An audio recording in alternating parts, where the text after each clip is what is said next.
students and my dear friends, I'm Dr. Shalini Shukla and today is 15th of April 2021, Thursday. Inspiration of the day is don't talk, just act, don't say, just show, don't promise, just prove. In today's discussion, we are going to cover these articles. Let's start with article number 1 given on page number 6. Global minimum tax may hurt Make in India push. Recently, Organization for Economic Cooperation and Development की एक meeting में कई सारे countries ने, develop nations और developing nations ने global minimum tax पर discuss किया. बेसिकली जो ग्लोबल मिनिमम टैक्स है that will be levied on large companies on the basis of their global presence. तो जो organization for economic cooperation and development, जिसको short form में हम OECD बोलते हैं, उस फोरम के डिस्कशन पर अमेरिका ने, USA ने ग्लोबल मिनिमम टैक्स का एक प्रपोजल प्रेजेंट किया and that proposal was actually supported by IMF and few other advanced countries. Now the question arises, why this global minimum tax is being conceptualized, why USA and other developed countries are actually supporting this global minimum tax, and why developing or emerging nations like India are actually opposing or not in favor of this global minimum tax. तो एक एक करके discuss करते हैं.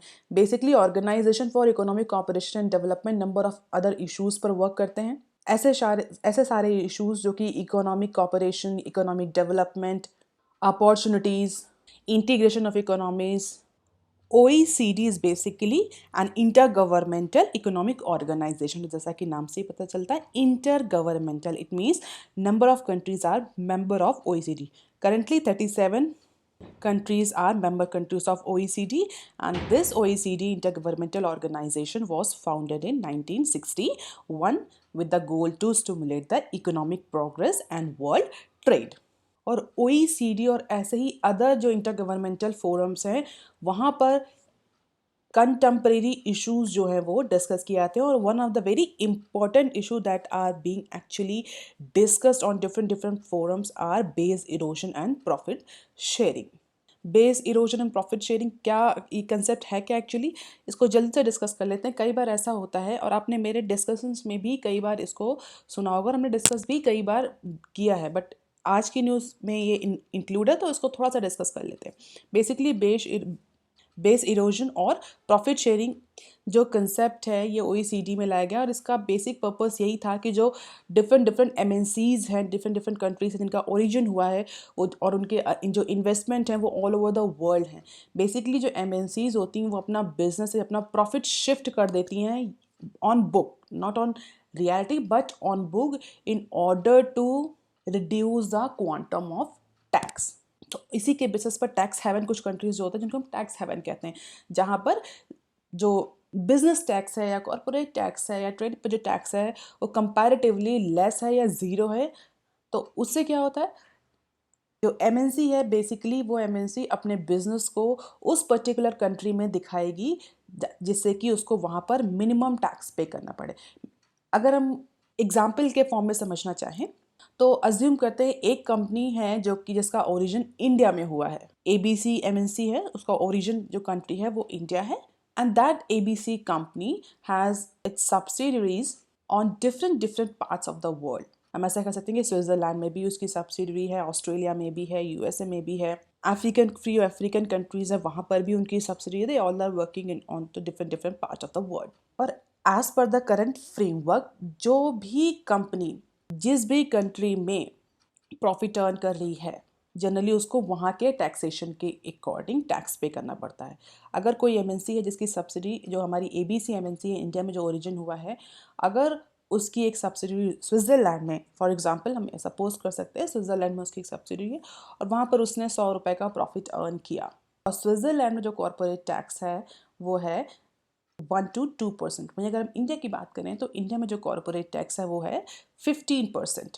तो होता क्या है, बेसिकली स्विट्ज़रलैंड और इंडिया ने एक एग्रीमेंट कर रखा होता है, मैक्सिमम कंट्रीज करके रखते हैं, बायलैटरल एग्रीमेंट होता है जिसको डाटा बोलते हैं, डबल टैक्स अवॉइडेंस एग्रीमेंट, जिसमें ऐसी कंपनीज जो कि ऑलरेडी एक अपने डेस्टिनेशन पर, एक अपने वर्किंग कंट्री पर टैक्स दे चुकी होती हैं, उनको अपने होम कंट्री में टैक्स दोबारा से पे नहीं करना पड़ता उस इनकम में. तो अगर हमारी एबीसी की कोई कंपनी, एबीसी कंपनी स्विट्जरलैंड में है, उसने 100 रुपये का प्रॉफिट अर्न किया है और उसने 100 रुपये पर 2 रुपये टैक्स स्विट्जरलैंड में दे दिया है, तो उसके बाद जो उसकी रिमेनिंग इनकम होगी जो इंडिया आएगी, उसमें इंडिया पर उसको टैक्स नहीं देना पड़ेगा। क्यों? क्योंकि इंडिया और स्विट्जरलैंड के बीच में double tax avoidance scheme agreement sign हुआ है। And as per that agreement, if any country is working in Switzerland, they do not have to pay double tax, कि वो स्विट्जरलैंड में भी टैक्स पे करें इनकम में और इंडिया में भी पे करें।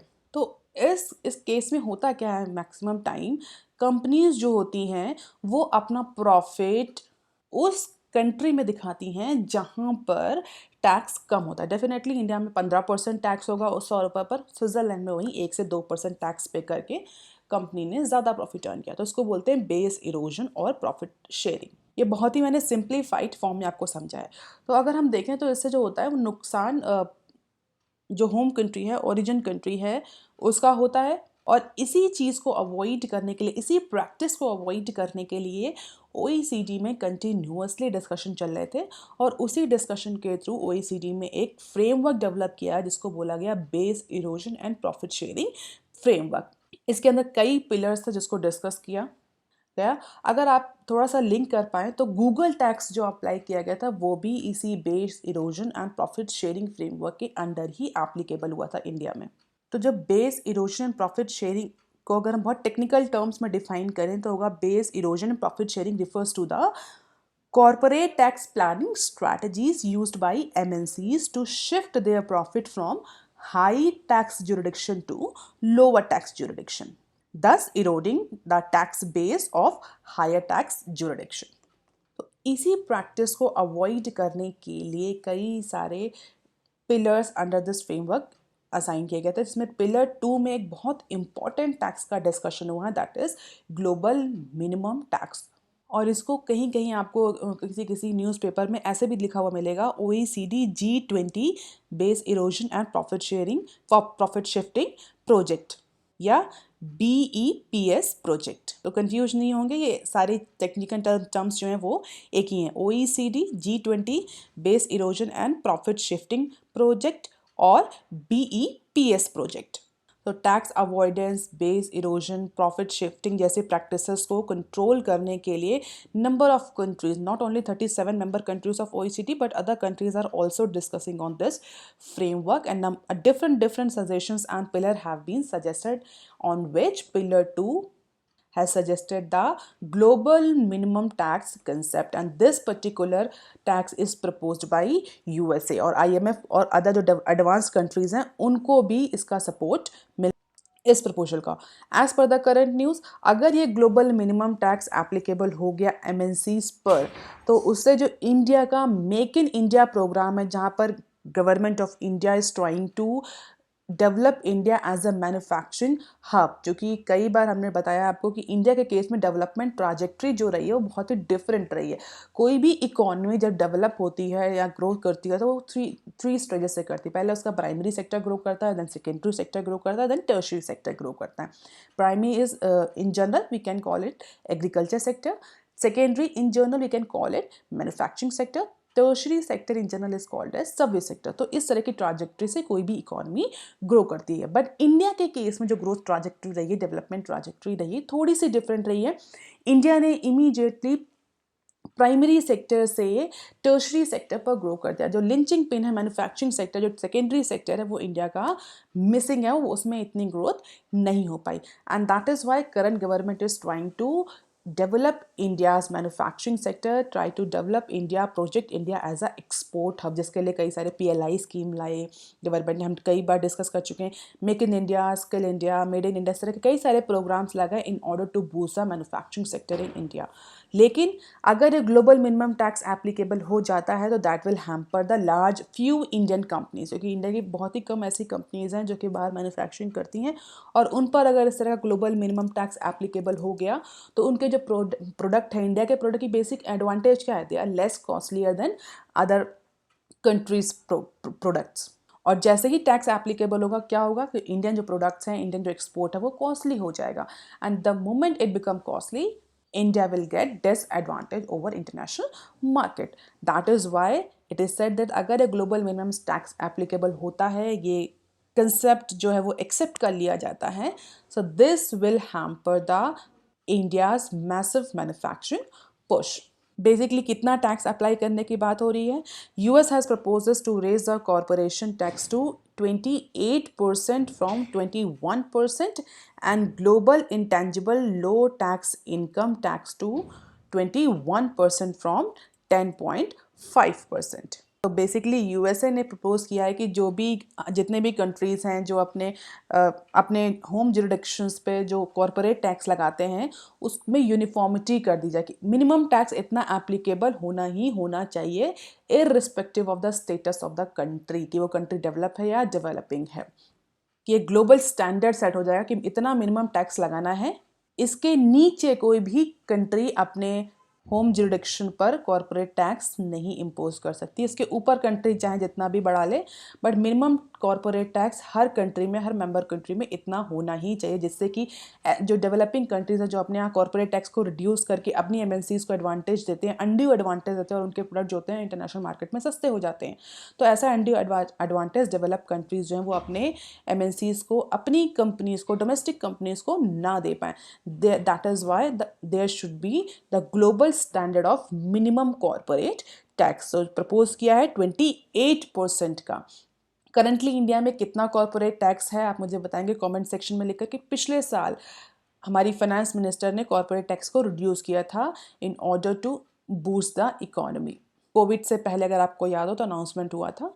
तो अभी आप मुझे बताएंगे what is the effective corporate tax rate prevalent in India. दोनों में डिफरेंस है, implied corporate tax rate and effective. तो दोनों आप मुझे बताएंगे कितना कॉर्पोरेट टैक्स इंडिया में। जो यूएसए ने प्रपोज किया है as per global minimum tax वो 28% का प्रपोज किया है। और जो अदर आर्ग्यूमेंट्स हैं यूएसए इस पर्टिकुलर टैक्स को सपोर्ट करने के लिए दे रहा है, उसका ये कहना है कि इस टैक्स के जो एडिशनल टैक्स इम्पोज किया जाएगा, जो टैक्स बढ़ाया जाएगा, मिनिमम टैक्स लगाया जाएगा, उससे अप्रॉक्सीमेटली $2 ट्रिलियन का टैक्स रेवेन्यू कलेक्ट होगा for upcoming 15 years, and that fund is a massive fund and can be utilized to sanction the massive expenditure for COVID and other related infrastructure। और officials का estimates का ये कहना है कि 28% अगर टैक्स बढ़ता है, लगता है, अगर ये ग्लोबल मिनिमम टैक्स जो है वो 28% तक एप्लीकेबल हो जाता है, तो जो इफेक्टिव टैक्स रेट आएगा कंपनीज पर वो अप्रॉक्सीमेटली 32.34% का आएगा। और 32 is one of the very significant amount. अगर कोई भी कॉर्पोरेट प्रॉफिट अर्न कर रहा है उस पर वो 32% एज अ टैक्स पे कर रहा है, तो definitely the investment will be discourage, the producers will be discourage, the companies will be discourage for expending their further investment. तो उससे क्या होगा, इंडिया में नहीं वर्ल्ड में भी जो इकोनॉमिक ग्रोथ है, प्रोडक्शन है, इकोनॉमिक एक्टिविटीज़ है, वो फॉल करेंगी।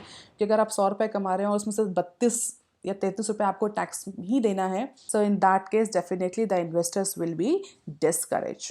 तो कई सारी पॉसिबिलिटीज़ को डिस्कस भी करना है, हालांकि it is just a proposal by USA and few other developed countries. Let's see what will happen, whether OECD will accept this or not. अब देख लेते हैं article number 2 given on page number 6 of today's newspaper. Indo-China trade deficit hits 7 years low.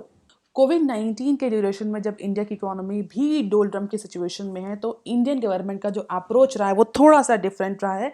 अगर हम देखें तो India ने इस चीज़ को ऐसे प्रोजेक्ट किया है कि this pandemic is an opportunity to change the economy, to develop the economy, to change the world order. Even आज के ही न्यूज़पेपर में हमारे पीएम ने कहा है, न्यूज़ अगर आप पढ़ते होंगे तो आपको पता होगा कि this particular pandemic is an opportunity to change the world order.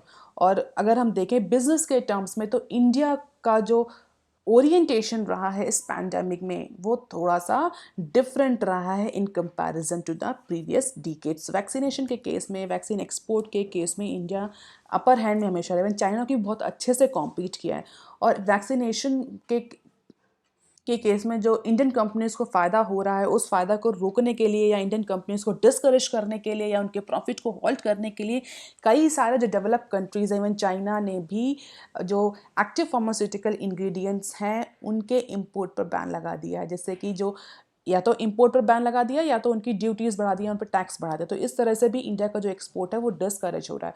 और इवन इंडिया ने भी इस पैंडेमिक के ड्यूरेशन में बहुत सारे एफडीआई रेगुलेशंस में, एफडीआई के नॉर्म्स में चेंज किया है in order to utilize pandemic as an opportunity to develop India's manufacturing sector. PLI scheme, कई सारे की पीएलआई स्कीम इंट्रोड्यूस करी गई, एफडीआई के रूल्स को चेंज किया, country of origin beneficiary norms को चेंज किया गया। अगर आप कंटिन्यूसली न्यूज़ फॉलो कर रहे हैं तो you must be knowing all these rules and enforcement. And because of these policy orientation, there is a trade deficit which India was facing since few decades with China has been narrowed down. So India's trade deficit with China narrowed to 7 years low during the first 11 months of financial year 2021. And as per the data, this trade deficit with China is reduced because of the robust double-digit growth in export coupled with the contraction in import. तो India के case, अभी recent case में यही हो रहा है, Covid की वजह से जो इम्पोर्ट हुआ है वो हमारा डाउन हुआ है। क्यों डाउन हुआ है? क्योंकि डिमांड भी बहुत ज़्यादा अनसर्टेन रही है। अगर हम अपने यहाँ की बात करें तो इंडिया जो है बेसिकली रॉ मटेरियल्स को या इंटरमीडिएट गुड्स को इंपोर्ट करता है और उसकी फिनिशिंग इंडिया में होती है, उसको फिनिश प्रोडक्ट में कन्वर्ट किया जाता है और वो इंडियन मार्केट में उसको सेल किया जाता है। तो डेफिनेटली अगर डिमांड कम होगी तो इंडिया का जो इंपोर्ट है रॉ मटेरियल्स का या इंटरमीडिएट गुड्स का वो भी डाउन होगा, और वो डाउन हुआ है। और वैक्सीन और अदर ड्रग्स जिनकी वर्ल्ड को इसमें सबसे ज़्यादा ज़रूरत है और India as a pharmacy of the world, उसके एक्सपोर्ट में भी कई ज़्यादा इंक्रीज़ हुआ है। तो जो डबल डिजिट ग्रोथ हुई है एक्सपोर्ट में और कॉन्ट्रैक्शन हुआ है इंपोर्ट में, उसकी वजह से जो इंडिया का ट्रेड डेफिसिट है चाइना के साथ वो नैरो हुआ है, and that is a good news. Trade gap narrowed to $39 billion in April February compared to $46.8 billion during the same period last year. हालांकि जो ये ट्रेड डेफिसिट का सिनेरियो अगर हम डेटा देखें तो ये ऑल अक्रॉस द सेक्टर्स नहीं है। सेक्टर्स में अगर सेक्टर के वाइज देखें तो इनमें वेरिएशन है। जैसे कि स्टील कंपनी, जो स्टील सेक्टर है उसमें जो ट्रेड डेफिसिट है वो नैरो नहीं हुआ है, दैट वो इंक्रीज हुआ है बेसिकली, क्योंकि इंडिया की जो स्टील कंपनी है वो उतने स्पीड से, या हम कह सकें कोविड-19 पैंडेमिक की वजह से उनमें प्रोडक्शन इतना, कैपेसिटी यूटिलाइजेशन इतना ज़्यादा नहीं हो पाया, जिसकी वजह से कई बार जो कंपनीज की जो स्टील की रिक्वायरमेंट है उनको वो चाइना से इंपोर्ट करना पड़ा। तो अक्रॉस द सेक्टर वेरिएशन देखने को मिलेगा। There is no uniform trade deficit reduction. So India's export to China have grown by 19.2% in the aforementioned period to $18.9 billion, even as the country's overall outbound shipment declined by 12.17%.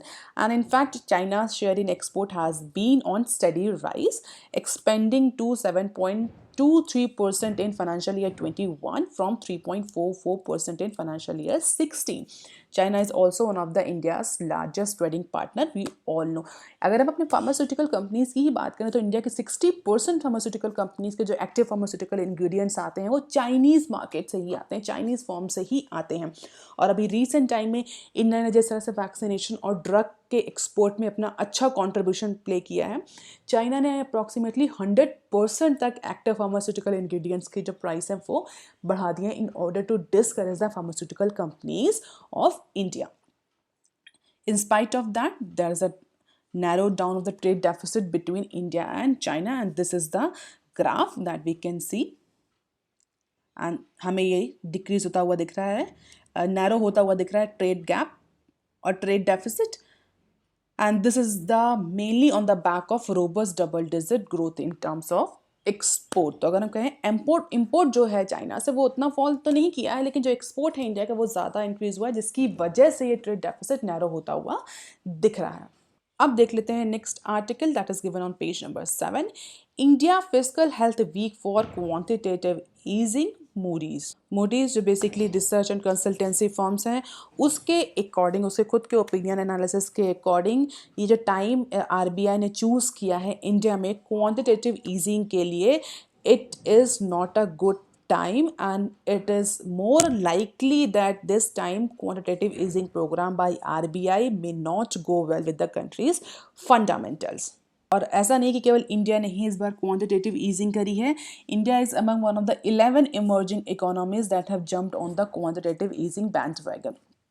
तो India के अलावा 10 other countries ने भी quantitative easing की practice करी है अपनी economies में, but as per the Moody, India के जो आरबीआई के जो ऑब्जेक्टिव्स हैं क्वांटिटेटिव ईजिंग को लेकर के, that objectives are not going to fulfill because the time RBI has chosen for this quantitative easing is not well suited with countries' fundamentals currently. India के अलावा Chile, Colombia, Ghana, Hungary, Indonesia, Philippines, Poland, South Africa, Turkey, इन सारे countries ने भी recently announce किया था their own version of quantitative easing. But अगर हम इन सारे इकोनॉमीज़ के फंडामेंटल्स को देखें, they vary widely while most of the 11 emerging market central banks scores well in Moody's assessment of microeconomic stability. तो apart from India जो other 10 countries हैं उनके केस में Moody's ने जो assessment किया economic fundamentals का, वो stability इंडिकेट करता है कि इन दीज कंट्रीज़ में, इन सारे कंट्रीज़ में जो माइक्रो इकोनॉमिक इंडिकेटर्स है they were all stable in comparison to India. Although अगर हम स्टैंड अलोन देखें तो केवल चिली को छोड़ करके most of the 11 emerging market economies have weak governmental effectiveness, suggesting potential risk executing fiscal reforms or consolidation plans. So weak government effectiveness, highest public debt, weakest debt affordability, all these macroeconomic data is indicating that this time quantitative easing in India is not going to well perform, and this is the data of other countries that have gone for quantitative easing. Key debt servicing and inflation indicators of emerging market conducting quantitative easing. कितना government का date है, foreign currency और exchange rate क्या है, government interest payment का ratio क्या है, ये सारा डेटा दिया हुआ है बेसिकली उन कंट्रीज़ का जिन्होंने अभी रिसेंटली क्वांटिटेटिव ईजिंग अनाउंस करी है। इस डेटा को याद करने की ज़रूरत नहीं है, just need to see once so that you can understand how India's version of quantitative easing is going to help, क्योंकि बहुत सारे macro economic indicators quantitative easing को सपोर्ट नहीं कर रहे हैं। अगर मार्केट में आप मनी सप्लाई कर रहे हैं तो अदर जो मैक्रो इकोनॉमिक इंडिकेटर्स हैं वो भी सपोर्ट में होने चाहिए, तभी ग्रोथ होगी। अगर आप मार्केट में मनी सप्लाई कर रहे हैं मगर डिमांड नहीं है, मार्केट में इन्फ्लेशन बहुत हाई है, इसके बावजूद भी, then these types of quantitative easings are not going to have the very effective impact on economy. अब देख लेते हैं some other news clips. India fast track use of foreign made vaccines. अभी रिसेंटली स्पुतनिक को DGI का approval मिल गया है for emergency use, और जिस तरह से इंडिया में वैक्सीनेशन या वैक्सीन्स की शॉर्टेज क्रिएट हुई है because of the lack of active pharmaceutical ingredients जो कि अदर फॉरेन कंट्रीज़ इंडिया को इंपोर्ट करते हैं, वो इंपोर्ट पर थोड़ा सा रिस्ट्रिक्शन लगा है। तो इंडिया में वैक्सीन की जो अवेलेबिलिटी है वो बहुत रिड्यूस है, हम कह सकते हैं वैक्सीन की शॉर्टेज है। तो recent move and a very significant move जो इंडिया ने बेसिकली यूनियन गवर्नमेंट ने बहुत सारी जो फॉरेन कोविड-19 वैक्सीन्स हैं उनको फास्ट ट्रैक रूट के थ्रू उनका अप्रूवल दिया और उनको अलाउ कर दिया है for emergency use in Indian, and this is tracking of the need of prior local trial in line with the recommendation of national expert group on vaccine. तो जो कुछ बोलते हैं आप कंडीशंस होती हैं किसी पर्टिकुलर वैक्सीन को अप्रूवल करने के लिए किसी भी कंट्री में, जो ट्रायल अप्रूवल्स होते हैं फास्ट ट्रैक, उनको फास्ट ट्रैक करने के लिए जो प्रायर लोकल ट्रायल्स की जो ज़रूरत होती है उसको रिमूव कर दिया है, जिससे कि कई सारे वैक्सीनेशन स्पुतनिक को हमने देखा ही रिसेंटली अप्रूवल मिल गया है। तो जो इंडिया में जो शॉर्टेज क्रिएट हो रही है कोविड-19 की वैक्सीन को लेकर के, उस शॉर्टेज को ओवरकम किया जा सके। क्योंकि जिस तरह से केस बढ़ रहे हैं इंडिया में, उसको देखते हुए गवर्नमेंट का अभी सीधा सीधा प्लान ये कि जितने ज़्यादा से ज़्यादा के जो इंडिविजुअल्स हैं उनको वैक्सीन प्रोवाइड करी जा सके, वो वैक्सीनेटेड हो सकें। और उस ड्यूरेशन में जब वैक्सीन की शॉर्टेज है तो एक ही ऑप्शन बचता है कि जो फॉरेन मेड वैक्सीन्स हैं उनका इंपोर्ट किया जाए। अभी तक इंडिया क्या कर रहा था, एक्सपोर्ट कर रहा था वैक्सीन्स का, but number of cases are rising in India and that's create the shortage of vaccine in India. तो उसलिए अब Indian government has resorted to foreign made vaccines. So, any COVID 19 vaccine that has been granted emergency use authorization by authorities like US, Europe, UK, Japan, or those listed into WHO emergency use license list, उनको India में बिना prior local trial के approval दिया जा रहा है. Basically होता क्या है, कोई भी वैक्सीन अगर डेवलप होती है तो वो जिस कंट्री में डेवलप होती है उसका ट्रायल वहाँ पर होता है. तो और अगर कोई कंट्री उसको अपने यहाँ एक्सपोर्ट इंपोर्ट करती है और अपने यहाँ उसको यूज़ करना चाहती है तो उस कंट्री पहले वो कंट्री उस पर्टिकुलर वैक्सीन का अपनी लोकल लैंड में अपनी डोमेस्टिक टेरिटरी में उसका ट्रायल कराती है. And once the trial is successful, then only the country B will give the approval for that vaccine. But India ने फास्ट ट्रैक करने के लिए फ़िलहाल के लिए जो लोकल ट्रायल्स हैं उसकी जो कंडीशन है उसको रिमूव कर दिया. तो बहुत सारी वैक्सीन जिनको यूएसए, यूके, जापान और डब्ल्यूएचओ से अप्रूवल मिल चुका है उनको इंडिया में डायरेक्ट EUL दिया जाएगा without local trial. And parallel bridging the clinical trials mandatory preconditions of local clinical trials to apply for approval is relaxed now. So first 100 beneficiaries of such foreign vaccines shall be assessed for 7 days. अब देख लेते हैं next clip.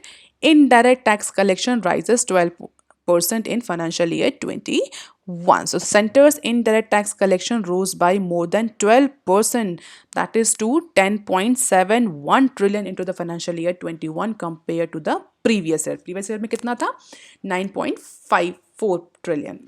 तो और अभी recently direct tax collection, indirect tax collection, Google tax, इन सब के जो कलेक्शन हो उनका डेटा रिलीज़ हुआ. और सारे टैक्सेस को अगर हम देखें, चाहे वो डायरेक्ट टैक्स कलेक्शन हो, चाहे वो इनडायरेक्ट टैक्स कलेक्शन हो, चाहे वो गूगल टैक्स कलेक्शन हो, सब में राइज देखा गया है into financial year 21 irrespective of the pandemic and economic recessionary winds.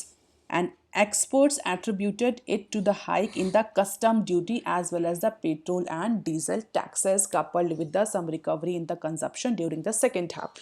तो जैसा कि एंटिसिपेट किया कि भाई जब पैंडमिक रहा लास्ट ईयर तो कैसे ये इनडायरेक्ट टैक्स कलेक्शन, जब इकोनॉमिक एक्टिविटीज सबड्यूड रही तो कैसे इनडायरेक्ट टैक्स कलेक्शन इंक्रीज हुआ. तो एक्सपर्ट्स का ये कहना है कि जो कस्टम ड्यूटीज़ बढ़ाई गई थी, जो पेट्रोल और डीजल पर जो टैक्स बढ़ाया गया था, तो पेट्रोल डीजल से जो टैक्स हुआ है उसकी कलेक्शन हुआ है उसकी वजह से, अपार्ट फ्रॉम अगर हम देखें तो जो लास्ट हाफ रहा है पिछले फाइनेंशियल ईयर का उसमें ग्रोथ थोड़ी सी, रिकवरी थोड़ी सी दिखी थी. तो उसकी वजह से ये इनडायरेक्ट टैक्स कलेक्शन इंक्रीज हुआ है फॉर फाइनेंशियल ईयर 21. हालांकि जो अपकमिंग फाइनेंशियल ईयर है उसको लेकर के जो प्रोजेक्शंस दिए गए थे ग्रोथ के, उन सब का डेटा भी कई सारी जो रिसर्च बेस्ड कंसल्टेंसी फर्म्स हैं उन्होंने रिवाइज किया है, क्योंकि किसी ने भी एंटिसिपेट नहीं किया था कि सेकेंड वेव आएगी. तो सेकेंड वेव के कारण अब जितने भी जो प्रोजेक्शंस से फोरकास्टिंग थी इंडिया की इकोनॉमी को लेकर के, उसके सारे रिविजन किए जा रहे हैं. और ऐसा एंटिसिपेट किया जा रहा है कि अगर ये सेकेंड कोविड की जो सेकेंड वेव है अगर ये कंट्रोल नहीं हुई टाइम में तो it may have a significant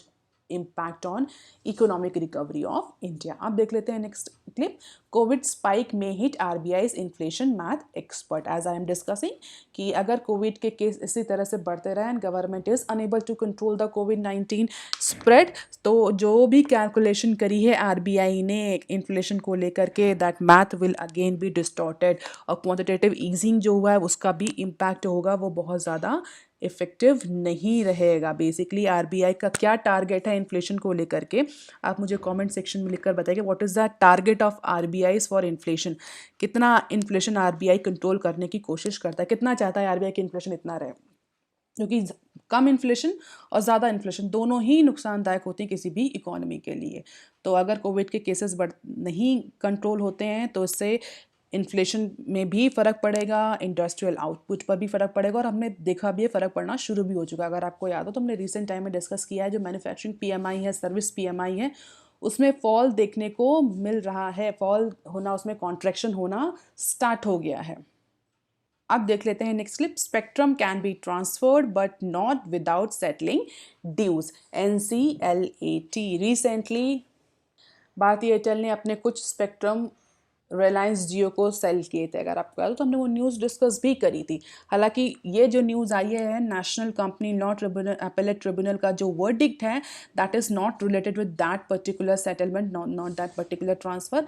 it is actually related with the Aircel recently bankruptcy proceedings face कर रही है, तो उसको लेकर के एनसीएलटी ने ट्यूसडे को एक वर्डिक्ट दिया है जिसमें कहा है कि स्पेक्ट्रम ट्रांसफर जरूर किया जाता है, it's intangible assets, it can be transfer और can be sell out to from one company to another company, but not without settling the dues. It can be transferred by corporate debtor under such proceedings but not without clearing the dues of the government. तो government के जो dues हैं, किसी company ने spectrum खरीदा government से, definitely आपको पता है हम कई बार डिस्कस करूँ, स्पेक्ट्रम जो पब्लिक असेट है, किसी कंपनी का असेट नहीं है और गवर्नमेंट उसको यूज़ करने के लिए लाइसेंस देता है। रिसेंटली 4G स्पेक्ट्रम एलोकेट हुए थे जिसमें सबसे ज़्यादा जो स्पेक्ट्रम है वो जियो ने खरीदा है। तो spectrums are actually public assets. Government जितनी भी कंपनीज है, टेलीकॉम कंपनीज, उनको स्पेक्ट्रम एलोकेट करती है for fee for certain amount of money, पैसे के बदले में कि आप 10 साल तक 15 साल तक ये स्पेक्ट्रम यूज़ करेंगे and for that you will pay the fee on chargeable basis. तो बेसिकली जो एयरसेल का जो केस चल रहा है इंसॉल्वेंसी प्रोसीडिंग्स का, उसमें एयरसेल के पास जो स्पेक्ट्रम थे वो एयरसेल ने सेल कर दिए किसी अदर कंपनी को, उसको लेकर के केस चल रहा है। तो उसमें जो national company law appellate tribunal है उसने ये कहा है कि डेफिनेटली स्पेक्ट्रम का ट्रांसफ़र अलाउ है, कोई भी कंपनी अगर अपना स्पेक्ट्रम सेल करना चाहे दूसरी कंपनी को वो कर सकती है, बट ऐसा नहीं कि आपने गवर्नमेंट के जो ड्यूज हैं वो सेटल नहीं किया and without settling the government dues, without settling the fee of government, you are selling your spectrum to another country, to another company. In that case, that transfer is not legal, it is not acceptable. So in its finding of 3-judge bench of NCLAT, which was tasked with the finding answers to the question posed by the Supreme Court in Aircel issues, a defaulting telecommunication company, and it is not permitted to wriggle out their liabilities. पहले आप government के dues पे करिए उस spectrum को लेकर के, फिर वो स्पेक्ट्रम आपका होगा, then only you can transfer or sell your spectrum to another company. अब देख लेते हैं next clip. Google tax collection nearly double in financial year 21। So equalization levy, digital tax, Google tax, all these are the synonyms. और जैसा कि अभी हमने discuss किया था, direct tax, indirect tax, Google tax collection all has been increased in financial year. 2% का जो equalisation levy increase किया था, जिसकी वजह से यूएसए बहुत नाराज़ है इंडिया से। यूएसए ने भी कई सारे जो रिटेलिएटरी टैरिफ्स हैं वो इंडियन प्रोडक्ट्स में इम्पोज किए, 40 इंडियन प्रोडक्ट्स पे इम्पोज करने का अनाउंसमेंट किया, जिसको लेकर के अभी नेगोशिएशंस चल रहे हैं। फिलहाल के लिए गूगल टैक्स कलेक्शन जो 2% का एडिशनल लेवी किया गया था वो अप्लाई हो चुका था, और जिसकी वजह से फाइनेंशियल ईयर 21 में गूगल टैक्स कलेक्शन में डबल डिजिट्स का ग्रोथ देखने को, कलेक्शन में डबल डिजिट्स का ग्रोथ देखने को मिला। यानी पिछले साल के कंपैरिजन में इस बार जो कलेक्शन हुआ है वो डबल हुआ है। और जैसा कि हम सभी जानते हैं कि और पैंडमिक की सिचुएशन में जो आईटी सर्विसेज हैं, आईटी रिलेटेड सर्विसेज हैं, उनका भी यूज़ बढ़ा है। सो डेफिनेटली जो टैक्स अट्रैक्ट होता है उन सर्विसेज पर, वो भी उसका भी कलेक्शन इंक्रीज हुआ है। अब देख लेते हैं next clip. Half of the factories में remain shut for next 4th night. तो महाराष्ट्र में 15 दिन का कर्फ्यू लग चुका है। आगे आने वाले 15 दिन तक अप्रॉक्सीमेटली आधी फैक्ट्रीज जो महाराष्ट्र में, जिसको फाइनेंशियल कैपिटल ऑफ इंडिया भी कहा जाता है, वो फैक्ट्रीज शट डाउन रहेंगी। और इस 15 दिन के ड्यूरेशन में जो फैक्ट्रीज हैं उनके लेबर्स को अकोमोडेशन प्रोवाइड करना एम्प्लॉयर की जिम्मेदारी होगी within the same campus और in the isolated facility.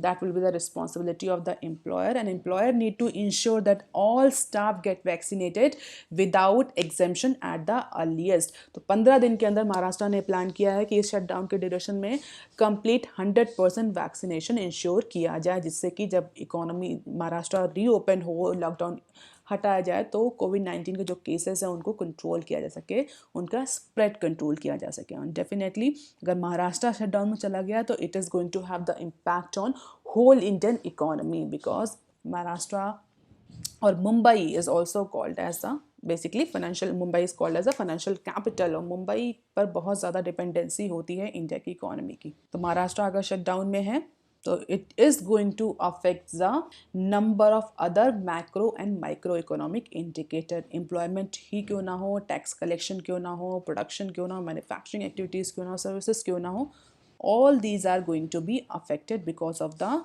Lockdown.